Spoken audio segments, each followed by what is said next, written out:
Really, it's not only seeing the bike community come together to support cancer survivors, but also seeing lives changed as a result of just one crazy idea we had.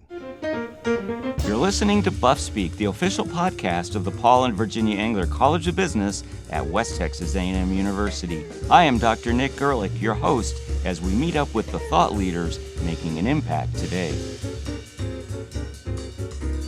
For the last 16 years, Palo Canyon State Park has been home to one of the most unique athletic events in the country. Known as 24 Hours in the Canyon, it brings together individuals and teams on either racing bikes or mountain bikes, and the goal is simply to ride as much as you can in that one-day period.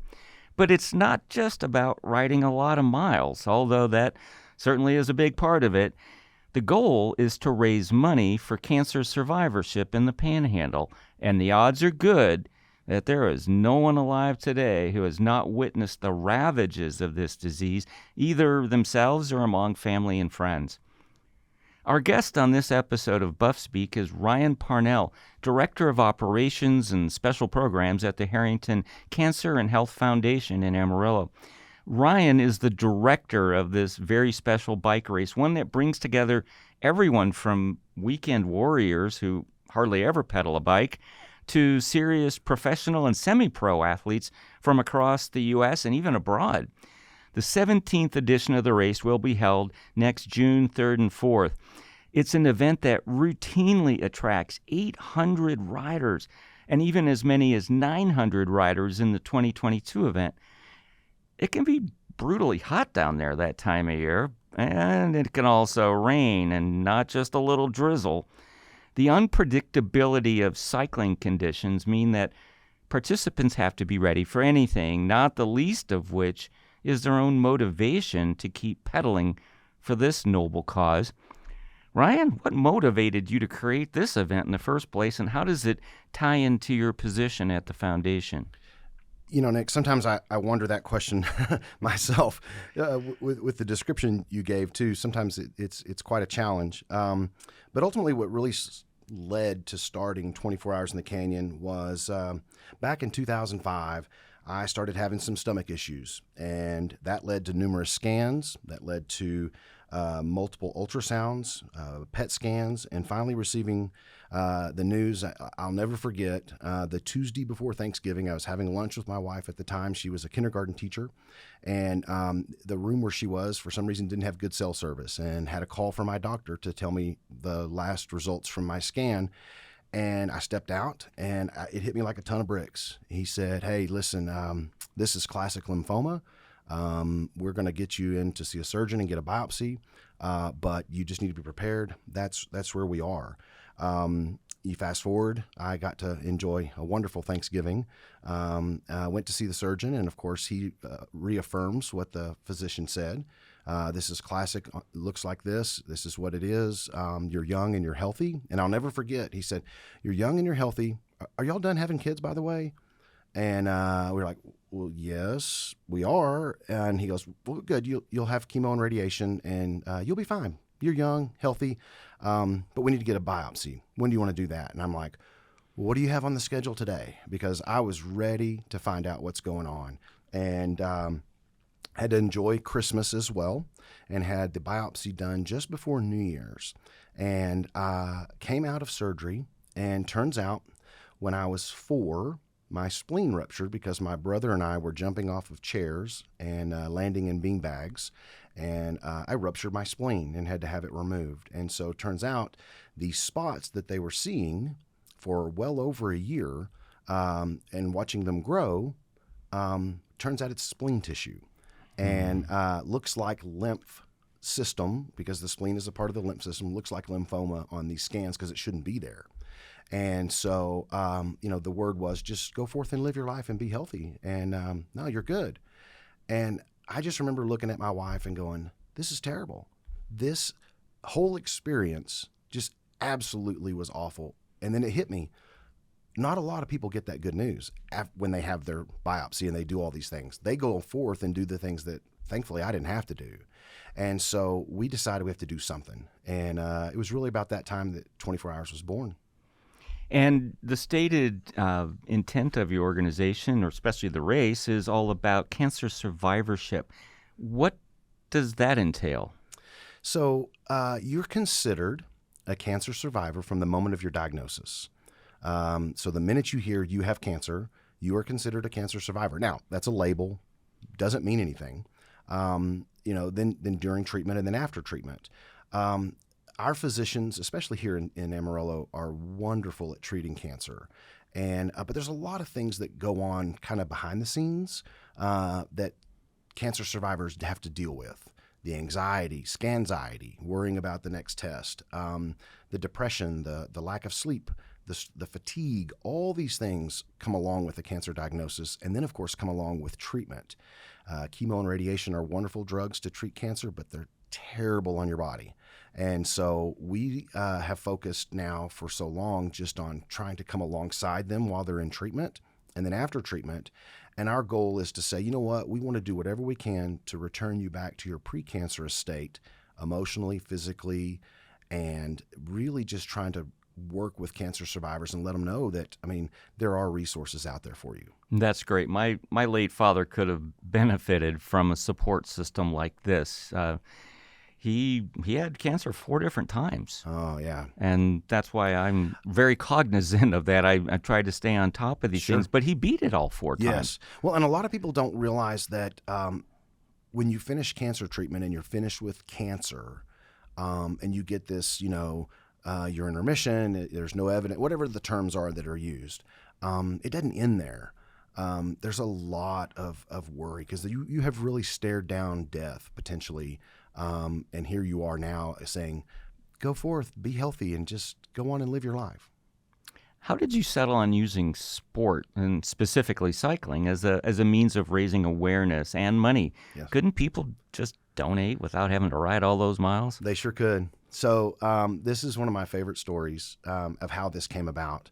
Obviously, had no intention. I was a pharmaceutical rep at the time.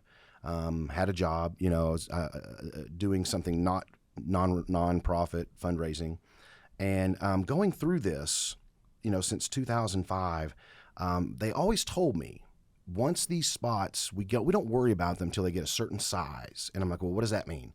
Well, it could be cancer, but we don't worry about that until that happens. So I always had in the back of my mind that this could be cancer, but it never really registered with me. And Nick, I know you've ridden bikes for a number of years, and there was a period of time, right, where Lance Armstrong was like everybody's hero.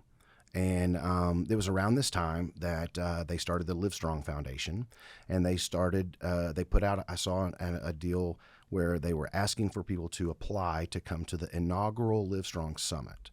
And I thought, this would be great because, they said I could have cancer someday. That's really what they kind of said. And so I'm going to apply for this because selfishly, and I totally admit it was 100% selfish, was like, I'm going to get a chance to meet Lance. And I'm going to apply to this. And there's no way they're going to take me. I got accepted. So I go to this Livestrong Summit, and immediately I was like, the fifth wheel. I did not belong. I was in this auditorium, in this room, in these small groups with all cancer survivors, people in cancer treatment. I didn't belong. And I never got to see Lance either, which is a whole nother story. But, I was in these rooms, and they wanted you to walk away from this experience with coming up with an idea of what are you going to do when you get back home to affect change. And I remember thinking, I didn't come here for this. I don't know what you're talking about. I don't know what to do. And I sat at lunch one day at a table, and they were going around the table at lunch. Hey, what are you going to do? Well, I'm going to do this. And what are you going to do? Well, I've had prostate cancer. I'm going to start a prostate support group. Oh, I had lung cancer. I'm going to talk about getting, quitting smoking and doing all these things. And then I'm like, oh man, I need to get up and leave because I'm next. They're coming around to me. Well, the guy sitting next to me says, well, we do this 24-hour bike event in a canyon where I live. And so I'm going to continue to do that, and we're going to continue to grow that. And it really hit me like, we have a canyon. I love to ride bikes. And so they're like, well, Ryan, what are you going to do? And I'm like, I think I'm going to do his idea. This is great. And I can't for the life of me remember where he was from. But I'm like, I think I'm going to do that. And so on the way home, I felt this obligation, like I need to do this. And this is in October, early October, and I'm of 2006, and I'm like, I need to put this on paper, and maybe I'll pull it out one day, and maybe I'll do something. I don't know. So that was October. November, I get the call. You have lymphoma. Have my biopsy in December, and find out it's not cancer. And I pull all that stuff out afterwards, and I'm like, this has to happen. We've got to do this. And so, yeah, you could just make a donation, scratch a check, something like that. But I felt like it was important to showcase Palo Duro Canyon and make this happen. How in the world did you convince a state park to pretty much give you free reign of the facilities? That's pretty big. It wasn't easy. The very first year, they wouldn't let us ride the trails at night. It's too dangerous. I'm like, well, they're dangerous in the daytime. Yeah, I understand. And so the very first year, actually, I think this was the first 2 years, they wouldn't let us use the trails at night. Then we slowly got them to adapt to us and let us kind of get things going and make it happen, to where I think they I don't know if it was maybe, hey, these guys aren't going away. We're going to have to help them grow, or they just finally realized the benefit that we bring to the park, in bringing people here that have never been to Palo Duro Canyon. And so it was a mutual, I think, respect at the very end, finally, where it was like, okay, what do you need? And we've taken over the park. We've actually outgrown the park, but we've utilized the whole park now for probably 10 years. And I never thought that day would happen. Well, between the early efforts of those who literally made the trail or blazed the trail, and then your event, which brought so many people down there, you've pretty much turned Palo Duro Canyon into a world-class mountain biking venue. It is a very wonderful place to mountain bike. And I think that's why our mountain bike numbers outpace our road bike numbers.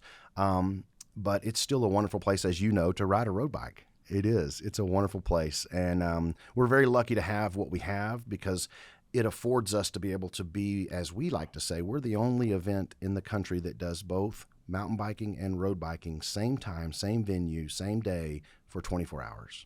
Now, not everyone rides 24 hours. That's a lot to bite off at once. What other timed events do you have going on under the umbrella? Yeah. What started as 24 hours has now morphed into about 72 hours in the canyon. We start on Friday evening with a timed hill climb from the base there where Texas takes place, and finishes at the top. And it's a lot of fun. It's at 10 p.m. So yeah, it's dark, and it's neat because everybody has flashy lights on the back and a headlight on the front. And so we start the event really Friday evening with that. And then we have other timed events. We have a 12-hour and a 6-hour timed event.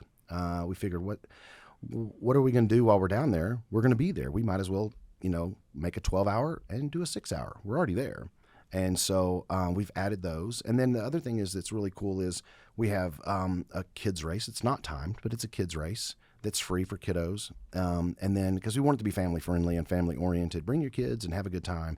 And then we also have a non-competitive aspect. So we like to say, if you can ride a bicycle, even if you, like you said, even if it's just one time a year, we want you to be a part of 24 hours. I can only imagine the great stories that you've seen written in front of your eyes each June. Tell me some of those that stand out. Maybe stories of personal victory, reaching mileage goals, or whatever. Stories of giving everything you have for a loved one. I know it's not really just about winning a race. That's great. Sure. We all love to do that. But it's not about just winning here. But maybe, again, it's a very different kind of race, isn't it? It is. It is. You obviously have those that are there for the trophy. For the records and things like that. But I'll give you two that really stick out to my mind. It's very often someone will come to the event, and I don't discount one thing that I'm given. Sometimes they'll say, hey, I brought you a coffee cup, or hey, I brought you, like, that's fantastic, thank you. And I make a point, this is my 24 hours, whatever it is. But the best gift I've ever been given it was from a lady. Her name is Sharon, and she was a stage 3 breast cancer survivor for, 9 or 10 years. And she gave this to me probably 3 years ago, and it's a rock that has like a mosaic heart on it. And I said, "Oh, this is fantastic," and I'm looking at it, going, "This is really cool." And she goes, "No, no, no, it's not about the rock." She said, "This is what you guys do at the Survivorship Center, coming from a cancer survivor." She said, "Is you take broken people and you put them back together." And that's what this broken heart here symbolizes, because it's in the mosaic tile. And I thought, oh my gosh. I mean, I, of course, like had some liquid coming from my eyes. And I think about that often. It sits on my dresser, so I see it every morning before I go to work. And it's a reminder of taking someone who is in their deepest, darkest moments, beaten and broken down from cancer treatment. And that's what we do. We try to put them back together. The other story that is very, very powerful, and I will remember this till the day we quit doing 24 hours, is a young lady by the name of Susan, also a breast cancer survivor. She came and we have a podcast that we do, and we do a podcast down at the canyon with survivors participating in the event. So we let them tell their story, all these things. And she was on a podcast, and I knew she was coming to participate, her and her husband, and I knew that she was in the final stages of treatment, of chemo. And I, being the good event director, kind of asked, "Hey, just make sure your doctor knows you're coming," you know? And she's like, "Oh yeah, he's fine with it. He's fine."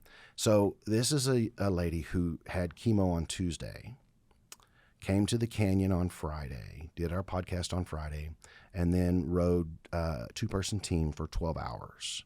And bald head, no eyebrows, she's in the mix of cancer treatment, and laid it all out. And empty tank. You know that feeling, complete empty tank. And could not even stand on the podium to get her trophy, needed assistance to get up there. And here's this lady, I still get chills as I'm getting right now, bald head, the look, it's obvious that she's in cancer treatment. And she's standing on the podium with help on both sides of her to get her trophy. And it's one of those moments, I think, that it puts into perspective what it's really about. And if she can do that, then all my problems and, issues I have, they pale in comparison. In the span of about 30 years, I participated in tons of long-distance cycling events. Most people thought I was just crazy, and I may still be.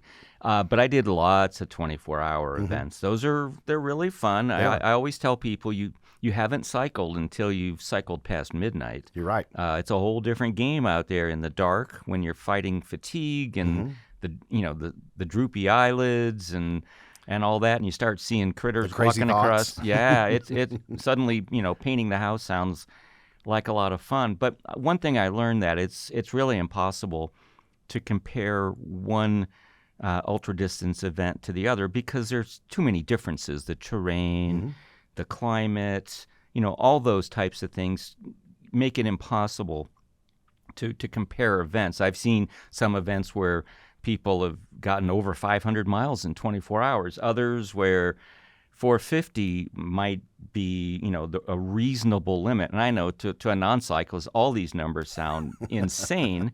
But anyway, what kinds of records have you seen set at 24 hours in the canyon? Yeah. It's interesting when you start looking at numbers like that, because you do start to go, wow. I mean, it's amazing what the human body can do. And we've got some really big numbers for our records. There's a guy by the name of Andrew Willis. He's out of Austin, super endurance road guy. He's won the Race Across the West several years. I know you know about that. That's where they start in California and end in Durango. And he came in 2018 and has our overall record for road bikes of 445 miles. But then, we also have our mountain bike side. And of course, in the mountain bike world, Nick, there's geared bikes and there's single speed bikes. And for your listeners that don't know what a single speed is, it means that there's only one gear and that's it.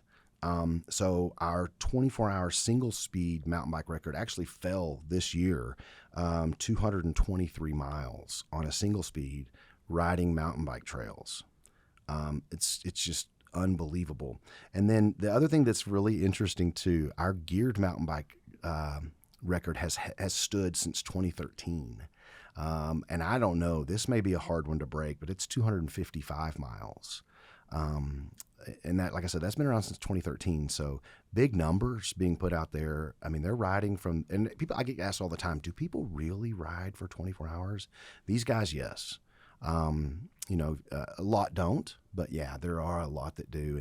And that's what it takes, of course, to set these big numbers. And your course is not easy. I mean, for the road cyclists, they got that big hill climb right at the very beginning. They're not even warmed up yet. You're right. And they're having to climb about 800 feet at, I don't know, what is it, about 10% gradient? And it actually kicks up to about 12 or 13 in a couple of positions. Yes. I mean, you feel your heart ready to explode out of your chest. At the very mile zero. Yes. And that's only, like 1.35 miles to the top.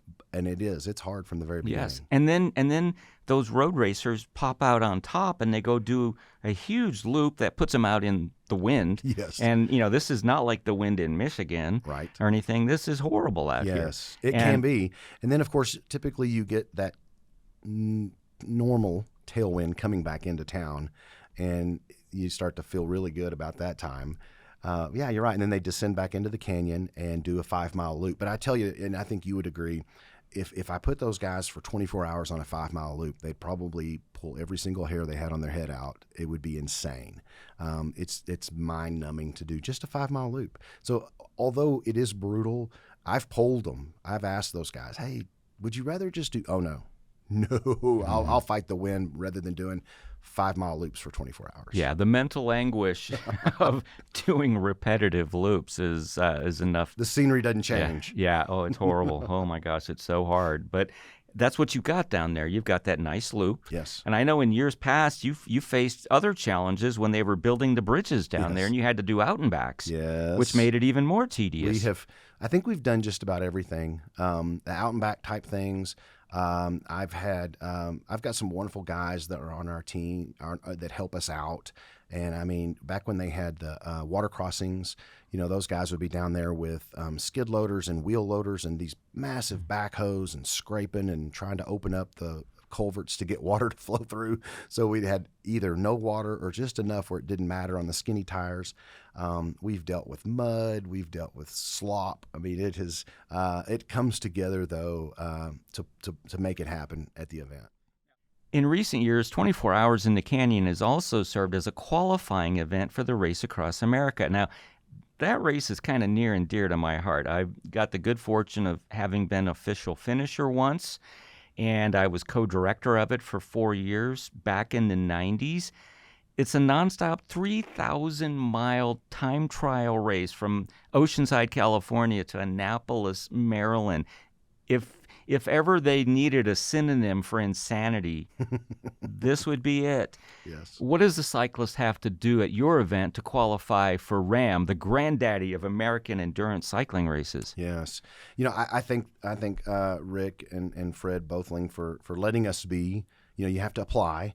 And they kind of looked at us like, I don't know. Will you have anybody, that'll qualify? And let's do it, and had great discussions with them. And they protect their brand naturally. And it's a wonderful, amazing event to dot watch, if you will, if watching them on the computer move along the country. But yeah, in order to qualify, so our 24-hour road racers, they must complete 380 miles for men and 350 for women. And then they actually have a caveat too. If you're 60 plus, guys is 350 and women is 335.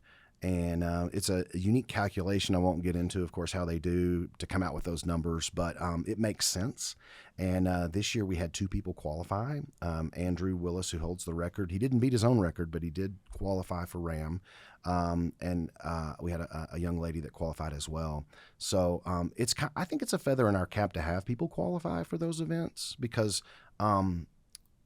it brings people to us. And so, and it's nice to say I qualified at 24 Hours in the Canyon to go to Race Across America. Now, can cyclists ride together or do they have to ride solo? So, we're really flexible in how we do this. So yes, solo obviously. In the competitive category, we have a 2-person team, we have a 4-person team, and then we have what we call our large team, which is somewhere between 7 and 10. You can choose, 7, 8, 9, 10, and those are all male, all female, or mixed. And doesn't matter how you mix it, you just have to have a mix. And but yeah, so we allow teams, which is really fun to watch because, golly, some of these teams can just hammer the miles out because they're getting rest. And I tell people all the time, though, it is so much harder to put a team, to be in charge of working a team together than it is solo, because you've got all these different dynamics, you've got different speeds, you've got different needs, you've got different wants, and all these things, and different desires for the event. Whereas if it's just you, it's harder physically, but to make things happen as an individual is so much easier. But our team category is fun to watch. It really is. But for the solo category events, they're riding by themselves. By themselves. Right. They are. That by means themselves. They can't hop on somebody's wheel and catch a nice draft. They can't ride side by side. Now, we do allow drafting in the canyon. And Okay. the only reason for that, on the roadside, the only reason for that is it's really hard to police on a 5-mile loop because there's a lot of traffic in terms of bikes. Now, on the 100-mile outside, we do enforce a no drafting policy to make sure that they're really doing that on their own, and no support vehicles as well. But in the canyon, and that was one of the discussions we had with the Bothlings was, hey, listen, please don't make me have non-drafting in the canyon because it would be very hard to police. And they understood. So, what are things like in the staging area, the start-finish line? That's also where all the timing and the laps are counted. Back when I was competing, I recall that area being more like a huge campground, and there was nonstop activity and socializing, daylight and dark. There is. Much like our event, having 2 vastly different styles, mountain biking and road biking, those areas probably couldn't be more polar opposite. From the road area, you're right. There's lots of tents because that's where they pit. That's where they come in. They get their bottles. They've got a crew person helping them or multiple people helping them, fixing stuff for them to eat, coffee in the morning, all those kinds of things. But in true fashion, it's focused. It's not terribly loud. There's a little bit of music playing, but they want, it's really focused and serious. Now, on the other hand, over in the mountain bike area, it is from the word go to the word we're done and the timing shuts off. It's a party. And there are cowbells ringing. There's loud hooping and hollering. And, a lot of it is they're cheering for each other, because a lot of these guys know everybody. And but it's vastly different, but it becomes a huge city over there for the weekend. Where can our listeners find you online if they wish to participate or maybe even sponsor a rider? Sure.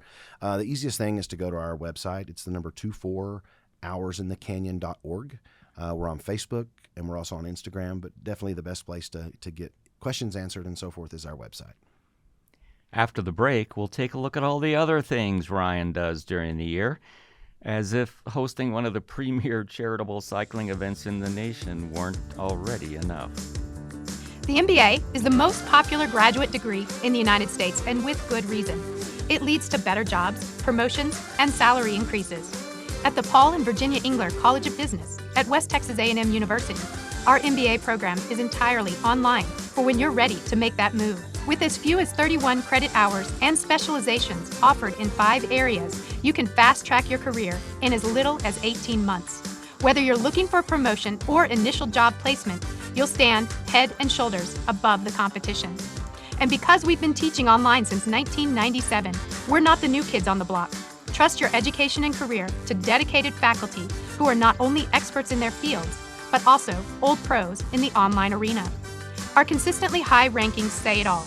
A GMAT waiver is available. We're AA CSB accredited and among the most elite of business schools around the world. Reach for the stars and do it with a WT MBA in hand. For more information, find us at wtamu.edu/COB or call 806-651-2500. From the Texas Panhandle to the world, we're here to help you reach those stars. You recently hosted another smaller cycling event this past October, and in September you partnered with Pondaseta Brewery to do prostate cancer screenings for men. I was there, and I'm grateful for the opportunity to be screened, especially since my father suffered from and then beat prostate cancer. Tell us about those events and your motives for creating them. Prostate cancer historically is in our top 3 in this region of cancers. You talk about guys. Guys don't go to the doctor unless like a limb is barely hanging on, typically, and really reluctant to follow up on things and it's an interesting dynamic when you're in the cancer world. Women, they don't miss. They do this. They get screened. They do all these things, and so the idea came to me. To partner with Pondaseta. They partner with us. They do a beer every year for us for 24 hours, Park Road 5, Pale Ale. And they're wonderful partners, and they're very generous to our community. And so I thought, what better to bring together this, do a blood draw, not the other screening that typically takes place for prostate cancer, but a blood draw, and partner with them and say, come get screened and we're going to buy you a beer. Come on, let's just make this happen and beat the stigma of, it's a screening and I don't want to do that. And so it worked. We were there for about 3 hours and had 61 men screened, 3 of which had abnormal PSAs. And so anytime you can do something like that and have those numbers, even though that's low numbers, it's still a very normal and good percentage of people, to find positive. And so, or potentially positive, I should say. So it worked out really well, and I just love those guys a lot and what they do for us. And then, you made mention of our other cycling event in October. We just had our 3rd annual Good Night's Grind. A lot of people feel it's unsafe to ride on the road. It's dangerous, and I know you're in agreement. And so the shift has been made pretty heavily to gravel, dirt roads. And in fact, I'm embarrassed to say I sold my road bike and I have a gravel bike, and I love riding on dirt roads. There's something about that solidarity, this long time to think and process and do. But anyway, we've shifted and started to have a gravel event here in this community, and there's only a very small number of gravel events here. And so we held it October 15th and had 156 riders. It's beautiful scenery. Actually starts in Goodnight and goes through the historic J.A. Ranch, where Charles Goodnight settled and ranched for lots of years. And we have 3 options, a 27-mile, a 47-mile, and a 75-mile. The unique thing is that every bit of it is on county roads, even when it goes through the J.A. Ranch. It's a county road, and so it's a lot of fun. I was at the brewery that night when you did the screenings. I had a good time. I was joking with people afterwards that I was hanging out with a bunch of old men, because that was pretty much what Yes. it was. But I can't think of a better way to get old guys like me to come to a screening. I mean, we don't hang out at a boutique. But we're more likely to hang out at a craft brewery. Yes. Yes. Well, and you hit it on the head. So even though prostate cancer is becoming a younger and younger man's disease, it's still important, of course, 45, 50-year-olds to 70, 75-year-olds to be screened annually. And so, it's kind of that beer is the universal language, I'm convinced. And so it just worked out well. Any idea how many men get prostate cancer? And is this something that's genetic? Yeah.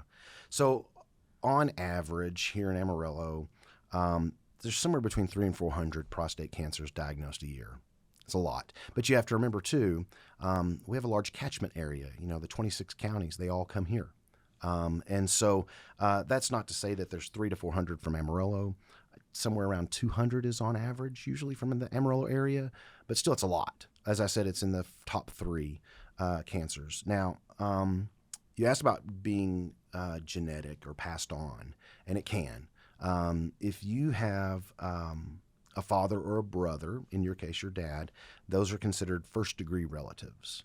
And though anyone who has a first-degree relative with prostate cancer, your risk doubles that you may develop prostate cancer. Doesn't mean you will, but your risk does. So you're considered high risk. And in this case, you definitely need to speak, anyone listening, you need to speak with your doctor. It's important to know those histories, that my dad or my grandfather had. It's very important. And to speak with your doctor about when should you be getting a screening done, because there are exceptions outside the rule of thumb, if you have a first-degree relative, that you need to be screened earlier.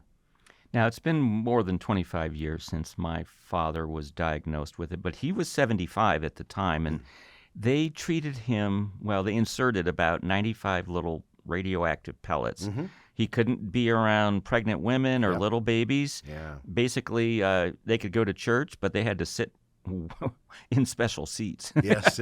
Not close to anyone. I know his odds of survival wound up being 100%, but what are the odds for everyone else? Yeah. Everybody talks about survival rate, and they typically look at like these 5-year survival rates or these 10-year survival rates. And it's interesting. So the 5 and 10-year survival rate for prostate cancer that's only in the prostate, or it's near or around the prostate, is about 98%. So darn near close to 100. Now, if you have prostate cancer when you're diagnosed and it's outside and it's spread, your 5-year survival rate is usually around 30 to 35%. Yeah. So the key on this is early detection. I can't just scream that enough and stress that enough. Early detection. If you go from a 98 to 100% cure rate to potentially 38, somewhere in there, 31, it's big. So, and it's, of course, the bad thing about prostate cancer is, for the most part, it's asymptomatic. There's very little pain. There's very little symptoms. I can't tell you how many times at the Survivorship Center, a guy will come in and they'll say, well, I just was diagnosed with prostate cancer. And I looked at the doctor when he said, you have prostate cancer, and said, do you have the right guy? I'm fine. I mean, look at the records again. Do you have the right guy? Because they totally don't feel anything at all. And that's unfortunate, because, breast cancer, you feel a lump or you have a problem and you go. In this case, a lot of times it's found just coincidentally. Well, every October, we think pink, we see pink, we hear all about breast cancer awareness and fundraising and all that. But obviously, men suffer from cancer too. It's just that, I don't know, maybe we guys have bad marketing? I don't know. I think so. I mean, there's a lot of that. It's unfortunate, we're guys. That's the first thing, right? We're guys. Yep. And I hate to keep harping on that, but I can say that because I am a guy, and that's how it is, The other thing about it, too, is I think that we've not had someone like Susan G. Komen's sister, who has just stepped up and made that commitment years and years and years and years ago. Like, I'm not going to let this happen to other women. And, she started this, the sister started Susan G. Komen Foundation. And so I think the NFL and some of these other sports do a somewhat decent job sometimes of trying to be in the forefront, but it's hard. How does Amarillo compare to the rest of the nation when it comes to the incidence of all kinds of cancers? I mean, are we like everyone else across the country, or do we have our own anomalies here? I think we're pretty much like everyone else, quite honestly. The interesting thing is, so I was talking about, prostate being in the top 3, and at our foundation, and a lot of the things that focus on the top 5, you kind of look at this top 5, and the top 3 tend to rotate a little bit, but not much. So it's usually breast, lung, and prostate are the top 3. And then after that is colon. And then usually our 5th one is skin cancer, which a lot of people don't think about. But when you hear that, you go, oh, yeah, it makes sense. Now, I would venture to say, if you talk to all the dermatologists and you talk to the medical oncologists that treat melanoma, they would probably say, yeah, we have a high incidence of skin cancer. And I think a lot of that's due to our heritage, the farming heritage and agriculture and working outside and doing all those things, which coincidentally, so our foundation talks about we want to make sure we try to do some things to prevent these things and screenings. And so we help with mammography and we help with smoking cessation. And when it came to skin, it was like, well, we don't really do much for skin. So we did some research and did some things, and we placed 15 sunscreen dispensers in Palo Duro Canyon State Park. It's the only state park in Texas that has free sunscreen available year-round, and it's replaced regularly. We also partnered with the Amarillo Parks and Recreation Department, and we have them at the 3 city pools. We also have one at the water park here in Canyon. But we've made it a point to say, if we can't really affect skin cancer once it happens, we want to really focus prevention. And so sunscreen is the best way for that. Absolutely. And, a lot of people don't know this, especially even people around here. I didn't know this until a couple of years ago. Amarillo is in the top 15 sunniest cities in the country. It is. We get 73% of the available sunlight. Florida just likes to think it's the sunshine state. That's right. They just have lots of good marketing. The real sun belt is from the 100th meridian to the Pacific Ocean. Yes. That's where the real intense sun is. You're right. We get tons of sunlight here, and we like to be outside. Whether you're a farmer or a hiker or biker or whatever, we're out there soaking up rays. We are. We don't need a beach to do that. No, we don't. And so, again, I stress sunscreen. It's easy to do and reapply. That's the key thing. A lot of people put sunscreen on and they go hike for 2 hours, 3 hours, but you need to reapply about every 2 hours. So just a little side note on there. How much money have you raised for cancer survivorship through the years of your events? It's interesting when you ask me that question. We've not really bragged about this, but of course we keep numbers. And I'm super proud of what our team has done. So in 16 years, we've done $3.2 million. And every bit of that's gone to cancer, whether it's helping pay for a mammogram or things like that. But of course, more importantly, helping our survivors. And I love what I do, and it's a great opportunity to help people. Do you think there'll ever be a cure for cancer that will no longer need to do any more research or fundraising or providing assistance for survivors? I mean, tell me, how does all this relate to the mission of the 24 Hours event? Yeah. That in and of itself, I think, is the $1 million question, right? I mean, when will we find a cure, and who's hiding what, and not, all the things. Well, I heard a speaker one time, it's been years ago, that said, will we find a cure for cancer? Maybe. Will we figure out a way to live long term with cancer being a chronic disease like you do with, say, diabetes? Not to say it's the same, but using those diabetes, arthritis, those chronic diseases, will cancer eventually be treated as a chronic disease? And you sit there and you think about it and you go, well, I could see that. I don't really know. I would obviously love to be out of a job. I mean, I would love to not have to have people go through cancer treatment. I just really don't. I don't know. I don't know in my lifetime if it'll happen. I know it has to come. We're getting smarter. We're having better techniques and better research, and a lot of money being put towards research. So I would sure hope so. You mentioned about the mission of 24 Hours in the Canyon. Our mission is quite simply to provide resources to meet and address the unique needs of cancer survivors. And that's our goal at the Survivorship Center.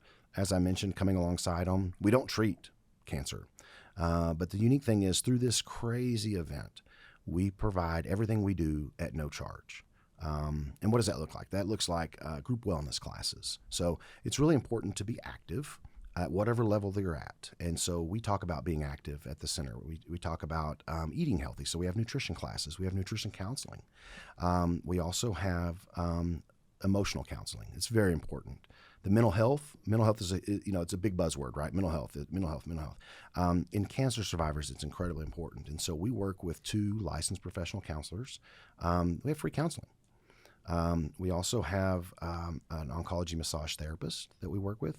going through treatment, it's important to be stress-free or less stress as you can. And so we have a oncology massage therapist.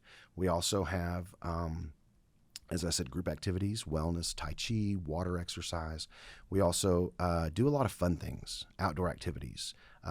We know cancer survivors, especially during treatment, need mental escapes. Not worry about that test, not worry about treatment tomorrow and how bad I'm going to feel in 2 days after treatment, or when is my hair going to fall out, whatever that may be. So we have mental escapes that we do fun things. We take people fly fishing. We do all hikes. We're really big about the outdoors. We also have a wig boutique. It's important for women to have an identity with their hair. And so we have free wigs. And if we don't have the wig in stock in our room on display, we will get the catalog out. We'll scroll through the catalog and let you find the wig that looks the best like you want to have. We'll order it and call you when it comes in. So we really focus on the whole person, and that's what's most important. What else do you do when you're not hosting all these events? I mean, I know, having organized events myself, it's a huge job, sometimes thankless, but it is time consuming. But what else do you do during the rest of the year? It does. It keeps me plenty busy. It's almost, I used to joke that, January was when we talked about the next year's 24 hours. And that crept back to November, we talk about next year's 24 hours. And now I've managed to kind of put it at bay till October. And so it does. It takes up most of the year. My daughter's in college, so I've been making lots of trips to Stillwater. But spending time with my family. We also I help with other events at our foundation. So we have Children's Miracle Network. We have a 5K that our foundation puts on. And so there's plenty to be done. Well, since so many years have passed since you started doing all this, raising awareness, raising funds, can you point to specific progress that has been made as a result of your efforts? We see life changed at the Cancer Survivorship Center regularly. To hear someone say, when I came in, I was really stressed and I was anxious and, just did not think I could make it through treatment. And here I am now, a year later, and I'm as fit as I've been. I'm as healthy as I've been. Those types of things. I mean, it's incredibly, incredibly humbling to see someone come in and at their deepest, darkest moment, and that it's not good, obviously, to be there. And we do whatever we can to help them out of that deep, dark moment. And so it's really an honor to be able to serve cancer survivors. When we come back, we'll take a look at the future of the events that Ryan directs, as well as the future of cancer survivorship. There's a reason why our programs are rated so highly by independent reviewers. We are committed to continuously improving what we do. Whether it is in the classroom or online, the Palo and Virginia Angler College of Business strives to stay ahead of the curve, not behind it. Join us in the classroom or online and see the difference. We're WCSB accredited and among the most elite business schools around the world. Reach for the stars and do it with a WT Business degree in hand. For more info, find us online at wtamu.edu/COB or call 806-651-2525. From the Texas Panhandle to the world, we are here to help you reach for those stars. Ryan, you've done an amazing job organizing and directing all these events. As a former race organizer myself, I know how time-consuming it can be. It's a very, very difficult job, and there's always someone ready to criticize you no matter what you do. But I bet you get a certain satisfaction out of doing this, or else you wouldn't be back year after year. What is that satisfaction? Nick, we say this every year at our event is we call it our 24 Hours in the Canyon family. And every year our family grows by about 900 in June or May, end of May, 1st of June. And it sounds cheesy to say that, but I truly mean it because there's so many people. And going to events, you see so-and-so you haven't seen since the last 24-hour event you were at or the last event. Oh, I hadn't seen him in 2 years, and you immediately click and you catch back up to where you were. And that goes on here. There's a lot of people I don't see, but annually at 24 hours. And to have them back, the satisfaction it means a lot, because I know they're coming back, obviously not because of me, but they're coming back to the event because they had a good time, they enjoyed it, and they're there for the cause. So that really means a lot, And I get great satisfaction from hearing the stories of why they're there. It always starts like, you probably don't know this, but I was diagnosed, or my wife was diagnosed, and then they open up to you, and just to know that they're there to participate because of someone, or in honor, or in memory of someone. It's very, very satisfactory to see that as well. And then I would say the last thing that brings great satisfaction at the event is what we call our survivor send-off, where we have our survivors, many of them that as many as possible that can be there. They don't tolerate the heat well, thanks to chemo, but we have as many as we can down there, and they line the start, and we call it our survivor send-off. And there's sort of this mutual satisfaction of saying, thank you for being here. No, thank you for we're raising this money for you. Thank you for being here. And, it's just this awesome feeling to start the event. I like the way you have grown the race through the years, starting, very humbly, modestly with just a basic event. And now you've got competitive, non-competitive, dirt, pavement, short, long. It's been a great way to enlarge your tent and welcome many people. You don't have to be a hardcore cyclist. You're not necessarily there to win races. You're there to make a difference. Any plans for expanding the scope of 24 hours in the future? I tell you, I get asked that monthly. My favorite is, you know what you ought to do? And I cringe because I know what's coming. It's like, no, that's not what we should do. I feel like we've got more than enough to handle at the moment. But we're always, we're married to our mission, but we're kind of dating the process, right? I heard someone use that example once before, and it's really stuck with me. Like, hey, we're married to this mission of helping cancer survivors. How we're going to go about doing it can be kind of fluid. And I kind of like where the fluid is at the moment, but that's not to say that we never want to stay stagnant. We always want to keep our options open. Any other new events coming down the pipe? Right now, we're really trying to focus on growing our Good Nights Grind, and really trying to push folks to understand what gravel is, and it's not uncomfortable, and it's safer. So I really think that's kind of, in terms of new events, that's really our focus right now. It seems like if we're fortunate enough to reach a significant age, we also have an increased risk of getting cancer. It's like the disease spares no one, regardless of income, education, ethnicity. We all got to go, right? Mm-hmm. And if cancer doesn't get you while you're young, the odds are greater that it'll find you sooner or later, especially later. What can people be doing to try to keep that prognosis from being a bad one? Yeah. And, there's certain things you can do, right? You can't fix your genes, as we've talked about that. So I would say first that folks need to be talking to their doctor and making sure that their doctor knows their family history, just like your dad. It's important to know that and verbalize that to your doctor, because that makes a difference on you probably need to be screened for that cancer earlier. And so I would say to make sure that they're getting screened at the appropriate age. I would also say don't ever, ever, ever, ever skip a year. Don't ever skip a year. It may sound, what's a year? I'll get it next year.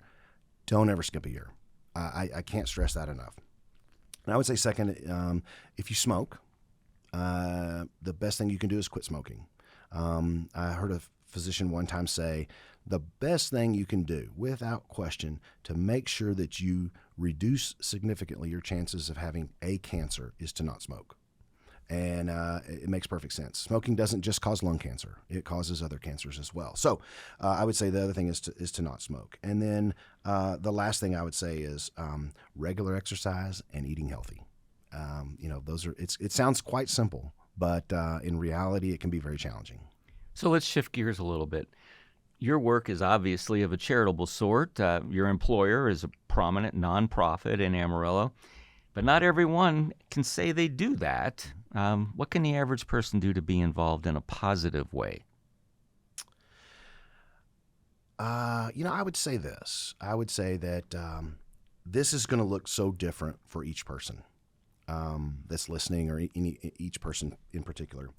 Obviously, as a nonprofit, right, we love people who donate, and we love donations. That's how we do what we do. We fundraise and we raise money. But we also, or at least I do, I also love it when someone says, hey, I'm committed to your cause, and I'm here. You use me however you want. It is rare. I've had it happen, but it's very rare to have someone say, I'm available the whole weekend of 24 hours. What do you need me to do? And usually what I end up doing to those people is putting them on our committee because I'm like, you don't find that commitment very often. And that's very valuable. So I would say, gosh, if you can't donate, write a check, those types of things, simply volunteering and being present and being committed to the cause, because there's not one single nonprofit that I'm aware of that can't use a good volunteer. And then I would leave your listeners on this question with a quote that I like to use sometimes. Mahatma Gandhi said one time, the best way to find yourself is to lose yourself in the service of others. And so that may not look like, here's $100, here's $200. That is simply serving others. And so that may be filling water bottles at a rest stop. If you could address my students, our students here, what would you say to them about becoming involved in the pursuit to help people survive cancer?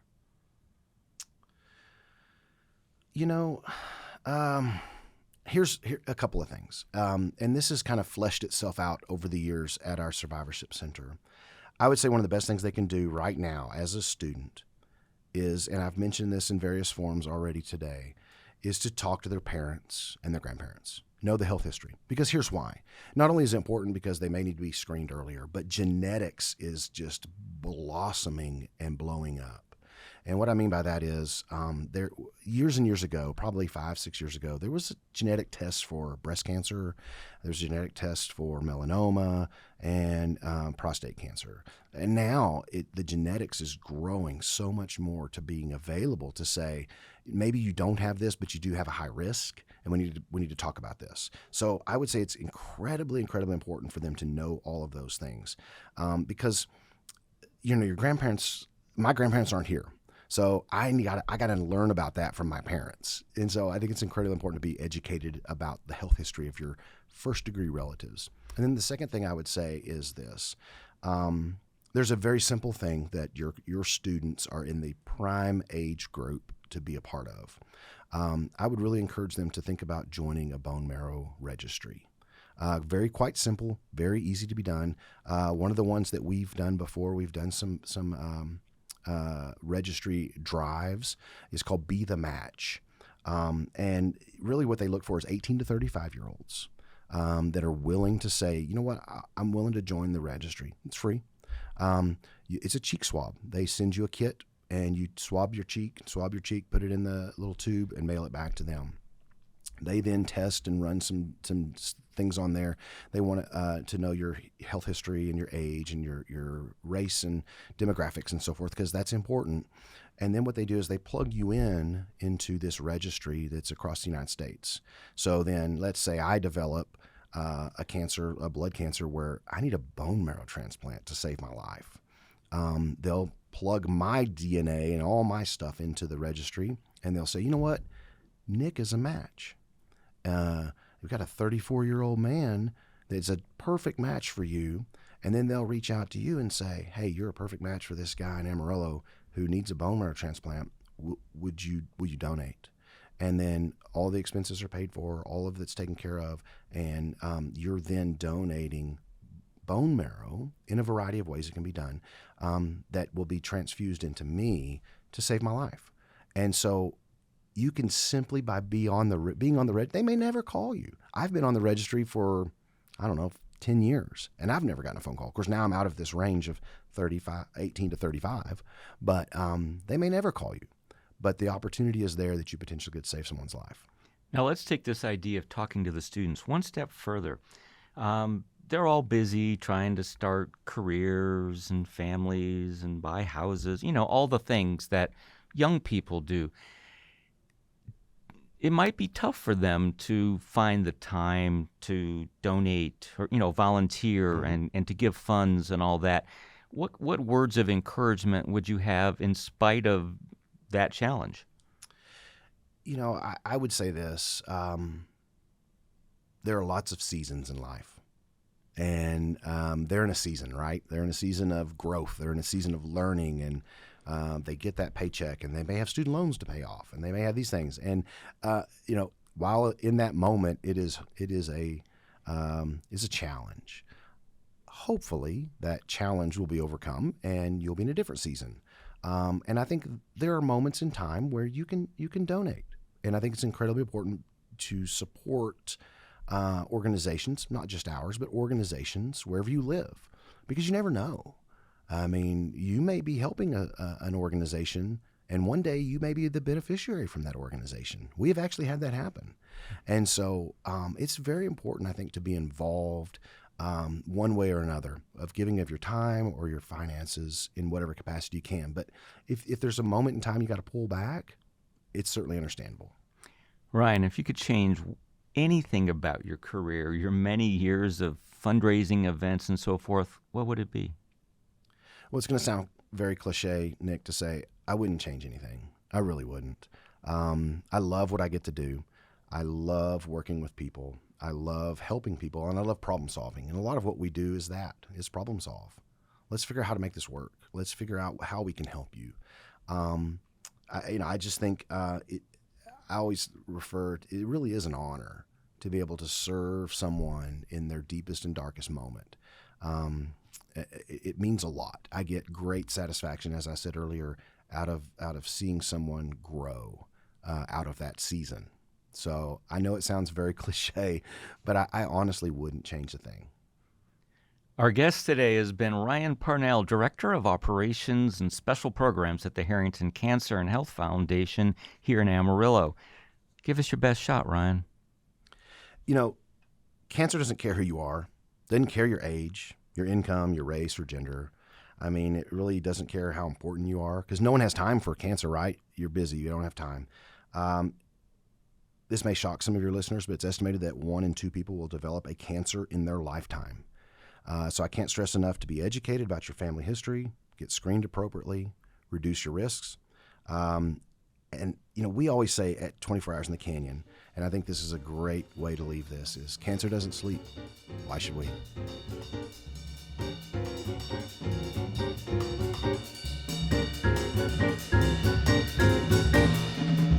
You've been listening to Buff Speak from the Paul and Virginia Engler College of Business at West Texas A&M University.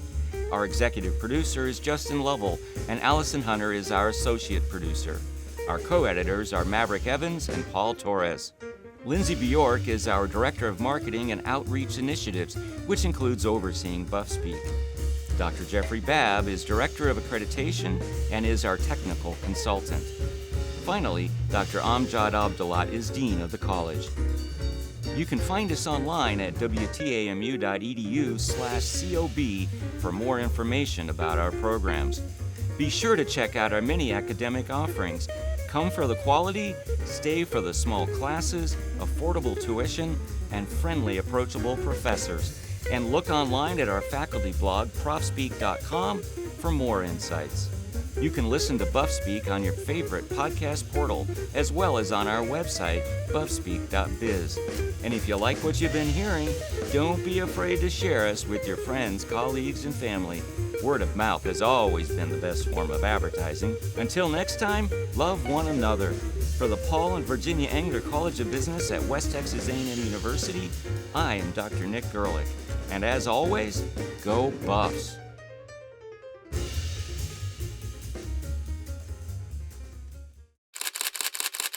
Buff Speak.